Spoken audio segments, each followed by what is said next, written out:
Avec des taux successifs de 45,8% et 31,2%, les secteurs des services et de l'agriculture, forêt et pêche demeurent comme lors de l'exercice précédent les premiers pourvoyeurs d'emplois en 2021, selon les précisions du Haut Commissariat au Plan dans sa dernière note d'information relative à la situation du marché du travail en 2021.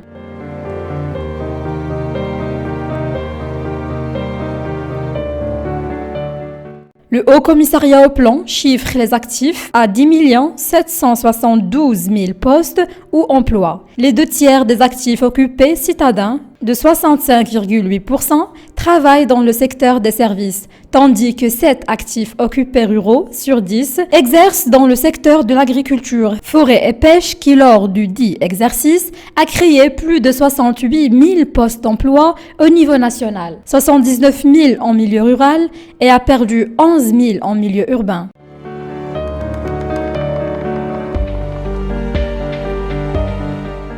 À noter que le secteur agricole au Maroc génère 14% du PIB. Le taux de croissance du pays est fortement corrélé à celui de la production agricole.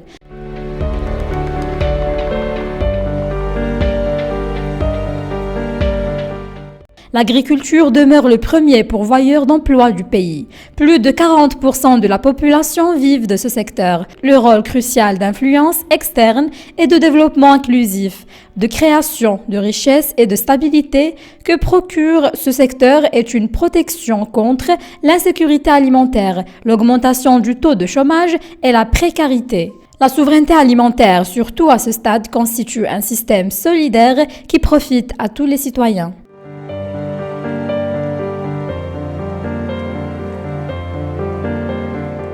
Il est certain que l'agriculture et l'agroalimentaire sont vecteurs de création d'emplois et de prospérité au Maroc. L'année écoulée, marquée par un contexte sanitaire lié à dame Covid, le secteur agricole a fait montre de belles performances avec notamment une excellente récolte céréalière, couplée à une pluviométrie que l'on aurait qualifiée de normale, si ce n'était un cycle de sécheresse que traverse actuellement le royaume.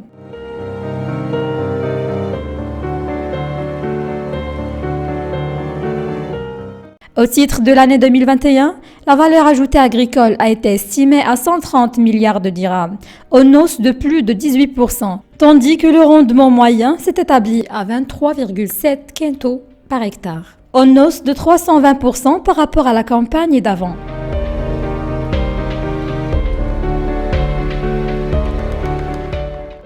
En dépit du retard des pluies enregistrées cette année, la campagne agricole 2021-2022, qui a démarré officiellement en novembre dernier, poursuit sur cette lancée grâce aux récentes précipitations. En outre, d'énormes efforts ont été déployés en vue d'assurer une amélioration de la résilience du secteur agricole face au changement climatique.